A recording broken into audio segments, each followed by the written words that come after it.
பெற்றோருக்கு தேவையான காரியத்தை செய்ய முடியாத ஒரு மகனும் ஒரு மகளும், மகளை கூட பரவாயில்ல, அது யார் வீட்டுக்கோ போயிடுச்சு, அந்த கணவனுடைய கண்ட்ரோலில் இருக்குது. இப்போ இல்லை, நான் முந்தி சொல்கிறேன், இப்போ கணவன் தான் கண்ட்ரோலில் இருக்கார், கணவனுடைய கண்ட்ரோலில் இருக்குது. அது வர முடியுதோ இல்லையோ பரவாயில்ல. ஆனால் ஒரு தகப்பனையும் தாயையும் பார்க்க வேண்டிய மிக முக்கியமான பொறுப்பு மகனுக்கு உண்டு.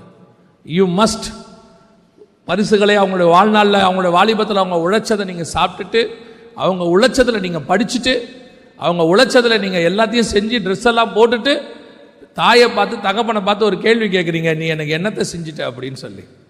பரலோகம் ஒவ்வொரு வார்த்தையும் கவனிக்கும். உன் வாயிலிருந்து புறப்படுகிற ஒவ்வொரு வார்த்தையும் பரலோகம் பார்த்துக்கிட்டே இருக்குது. உன் தகப்பன் ரா பகலாக வேலை செஞ்சு உன்னை உழைச்சி உன்னை காப்பாற்றி, உன் தாய் உன்னை ரா பகலாக உழைச்சி காப்பாற்றி உன்னை கொண்டு வந்து அப்படி வச்ச பிறகு நீ என் தாயின் தகப்பனை பார்த்து ஒரு நாள் கேட்குற, அப்படி என்ன பெருசாக செஞ்சிட்டீங்க?